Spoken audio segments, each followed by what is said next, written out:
പ്രേക്ഷകർക്ക് master for you Malayala YouTube ചാനലിലേക്ക് സ്വാഗതം. ഇന്നത്തെ വീഡിയോ എന്ന് പറയുന്നത് ഇനി നിങ്ങൾ ഒന്നിക്കുമോ കൃത്യമായി അറിയാവുന്നതിനെക്കുറിച്ചാണ്. ഇഷ്ട വ്യക്തിയെ മനസ്സിലോർത്ത് ഒരു ഫയൽ തിരഞ്ഞെടുക്കുക. അതിനുശേഷം വീഡിയോ തുറന്ന് കാണുക.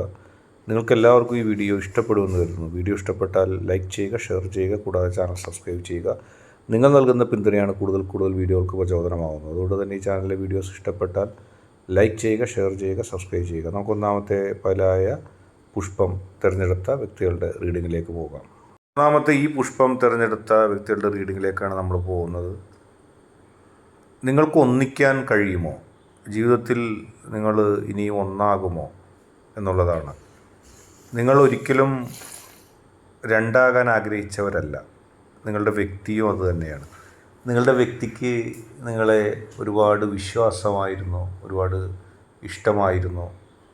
ഇപ്പോഴും വിശ്വാസത്തിനും ഇഷ്ടത്തിനും കുറവില്ല. പക്ഷേ സംഭവിച്ച കാര്യങ്ങൾ പലതും നിങ്ങൾക്കും നിങ്ങളുടെ വ്യക്തിക്ക് അനുകൂലമല്ലായിരുന്നു. ജീവിതത്തിൽ ഒന്നും നമ്മൾ ആഗ്രഹിക്കുന്നത് പോലെ സംഭവിക്കില്ല എന്നുള്ളത് ഒരു വലിയ യാഥാർത്ഥ്യമാണ്. നാം പ്രണയത്തിൻ്റെ കാര്യത്തിലായാലും ജീവിതത്തിൻ്റെ കാര്യത്തിലായാലും ചില കാര്യങ്ങളെക്കുറിച്ച് ആലോചിക്കും. പക്ഷേ അവ യാഥാർത്ഥ്യമാക്കുന്നതിന് നമുക്ക് സാധിക്കാതെ വരും. ജീവിതത്തിലുടനീളം അത് നമുക്ക് ദൃശ്യവുമാണ്. ഒരുപാട് പ്രതിസന്ധികളും വെല്ലുവിളികളും നിറഞ്ഞതാണ് നമ്മുടെ ജീവിതം. അതെല്ലാം തരണം ചെയ്യാതെ, അതൊന്നും പരിഗണിക്കാതെ നമുക്ക് മുന്നോട്ട് പോകാൻ കഴിയില്ല. ജീവിതം എന്ന് പറയുന്നത് വലിയ തരത്തിലുള്ള ഒരു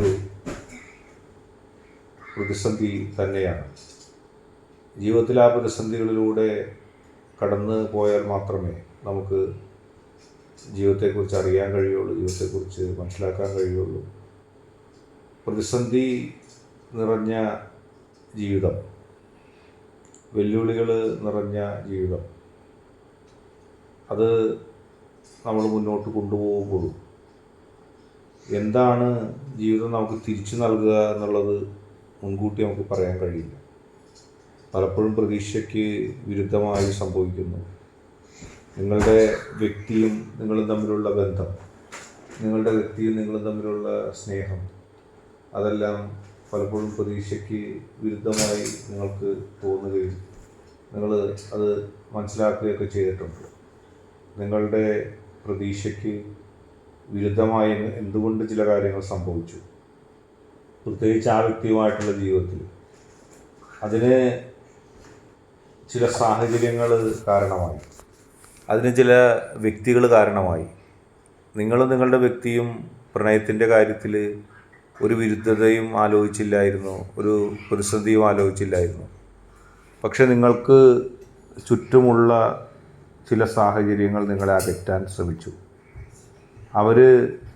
അവരെ വിശ്വസിച്ച്, ചില ആളുകളെയൊക്കെ വിശ്വസിച്ച് നിങ്ങൾ പറഞ്ഞ വാക്കുകളും അവരെ അറിയിച്ച് നിങ്ങൾ ചെയ്ത ചില പ്രവൃത്തികളും നിങ്ങളുടെ വ്യക്തിയിൽ ചെന്ന് പറഞ്ഞ് കൊടുക്കുകയും നിങ്ങളുടെ വ്യക്തിയെ തെറ്റിദ്ധരിപ്പിച്ച് അവർ ചില കാര്യങ്ങൾ ചെയ്യുകയും ചെയ്തു.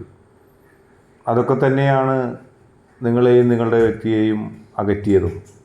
നിങ്ങൾക്കും നിങ്ങളുടെ വ്യക്തിക്കും ജീവിതത്തിൽ രണ്ടാവേണ്ടി വന്ന സാഹചര്യം അതുതന്നെയാണ്. നിങ്ങൾ വിശ്വസിച്ച ആളുകൾ നിങ്ങളെ മുതലെടുക്കുകയായിരുന്നു. അവർ നിങ്ങൾക്കെതിരെ പല ഗൂഢാലോചനകളും നടത്തുകയായിരുന്നു. അതിലൊക്കെ പെട്ട് നിങ്ങളുടെ ജീവിതത്തിൽ ഒരുപാട് നഷ്ടങ്ങൾ അപ്രകാരം ഉണ്ടായി.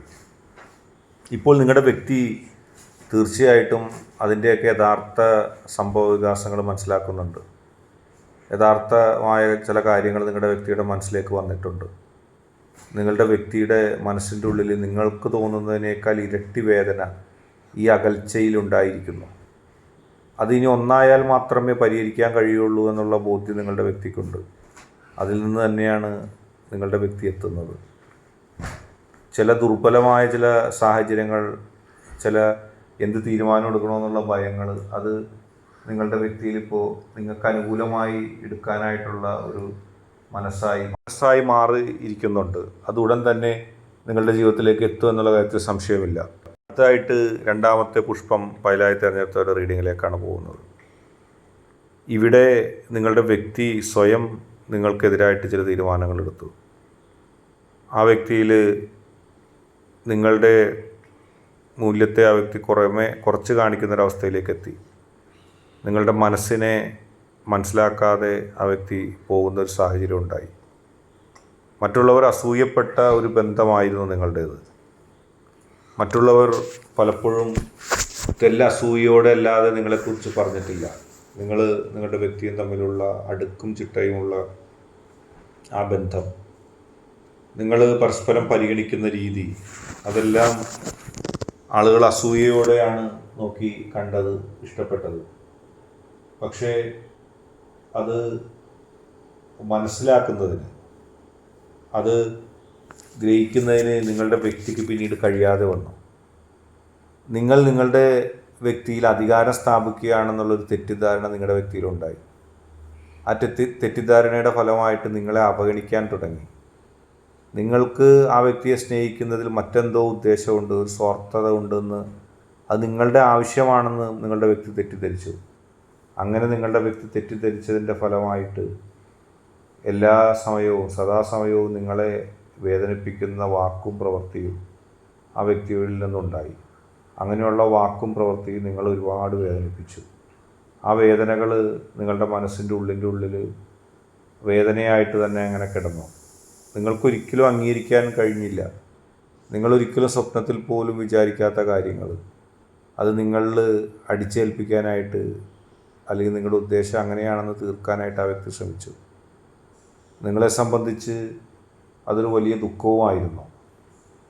ഒരുപാട് പ്രതിസന്ധികൾക്കിടയിൽ ജീവിതത്തെ കരിപ്പിടിപ്പിച്ചു കൊണ്ടുവന്നപ്പോൾ അത് വേദനയായി മാറിയപ്പോൾ നിങ്ങൾക്ക് അത് സഹിക്കാൻ കഴിഞ്ഞില്ല. ഒന്നിനുമല്ലാതെ ഒരു ആത്മാർത്ഥമായ സ്നേഹം പോലെ നിങ്ങൾ ആ വ്യക്തിയെ സ്നേഹിച്ചപ്പോൾ ആ വ്യക്തി തിരിച്ചു നൽകിയത് ദുഃഖമാണെന്നുള്ള ദുഃഖം അതൊരിക്കലും മറക്കാൻ കഴിയുന്നില്ല. അതൊരിക്കലും മനസ്സിൽ നിന്ന് പോകാത്ത അവസ്ഥയുണ്ടായി. അതുതന്നെയാണ് ആ വ്യക്തിയെ സംബന്ധിച്ച് സംഭവിച്ചതും.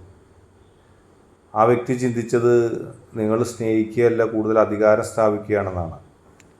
പക്ഷേ യഥാർത്ഥത്തിൽ നിങ്ങളുടെ ആത്മാർത്ഥമായ സ്നേഹത്തിൻ്റെ വില മനസ്സിലാക്കാൻ ആ വ്യക്തിക്ക് സാധിച്ചില്ല എന്നുള്ളതാണ് സത്യം. നിങ്ങളെ തെറ്റിദ്ധരിക്കുകയും നിങ്ങളുടെ മൂല്യം അറിയാതെയും ആ വ്യക്തി നിങ്ങളെപ്പറ്റിയുള്ള കുറ്റങ്ങൾ പോലും നിങ്ങളുടെയും ആ വ്യക്തിയുടെയും ശത്രുക്കളോട് പറഞ്ഞു. അതൊന്നും നിങ്ങൾക്ക് സഹിക്കാൻ കഴിയുന്നതായിരുന്നില്ല. അങ്ങനെ ഒട്ടും സഹിക്കാൻ കഴിയാത്ത പ്രവൃത്തികൾ ആ വ്യക്തിയുടെ ഭാഗത്തുനിന്നുണ്ടായപ്പോൾ വേദനയോടെ ബന്ധത്തിൽ നിന്നും പിന്മാറാൻ അല്ലാതെ നിങ്ങൾക്ക് മറ്റൊരു വഴിയും ഉണ്ടായിരുന്നില്ല. വേദനയോടെയാണ് നിങ്ങൾ ആ തീരുമാനം എടുത്തത്. പക്ഷേ ഇപ്പോൾ ആ വ്യക്തി തന്നെ, ആ വ്യക്തിയുടെ മനസ്സിൻ്റെ ഉള്ളിൽ നിന്ന് തന്നെ ദുഃഖം ഉണ്ടാകാൻ പോകുന്നു. അങ്ങനെ സഹിക്കാൻ കഴിയാതെ ആ വ്യക്തി നിങ്ങളെ വന്ന് സമീപിക്കുകയും വീണ്ടും ഒന്നാകാൻ ആ വ്യക്തി ആവശ്യം ഉന്നയിക്കുകയും ചെയ്യും. അങ്ങനെ ആവശ്യം ഉന്നയിച്ച് നിങ്ങൾ മുന്നോട്ട് പോകുമ്പോൾ നിങ്ങളുടെ ബന്ധം ഒരിക്കലും തകരാത്ത രീതിയിൽ മുന്നോട്ട് പോകും. നിങ്ങളുടെ മനസ്സിൽ തോന്നുന്ന ആ ദുഃഖത്തേക്കാൾ ഒരുപാട് ഇരട്ടി ദുഃഖം ആ വ്യക്തിക്ക് തോന്നും. കാരണം ആ വ്യക്തിയുടെ പ്രവൃത്തി കൊണ്ടാണ് ഈ ബന്ധം അകന്നത് എന്നുള്ള ചിന്ത ഉള്ളതുകൊണ്ട് തന്നെ കുറ്റബോധത്തോടെ തന്നെ ആ വ്യക്തി നിങ്ങളെ സമീപിക്കുന്നത് നിങ്ങൾക്ക് കാണാൻ സാധിക്കും. ഇന്നത്തെ വീഡിയോ നിങ്ങൾക്ക് എല്ലാവർക്കും ഇഷ്ടപ്പെട്ടു എന്ന് കരുതുന്നു. വീഡിയോ ഇഷ്ടപ്പെട്ടാൽ ലൈക്ക് ചെയ്യുക, ഷെയർ ചെയ്യുക, കൂടാതെ ചാനൽ സബ്സ്ക്രൈബ് ചെയ്യുക. നിങ്ങൾ നൽകുന്ന പിന്തുണയാണ് കൂടുതൽ വീഡിയോകൾക്ക് പ്രചോദനം. അതുകൊണ്ട് ഈ ചാനലിലെ വീഡിയോസ് ഇഷ്ടപ്പെട്ടാൽ ലൈക്ക് ചെയ്യുക, ഷെയർ ചെയ്യുക, സബ്സ്ക്രൈബ് ചെയ്യുക.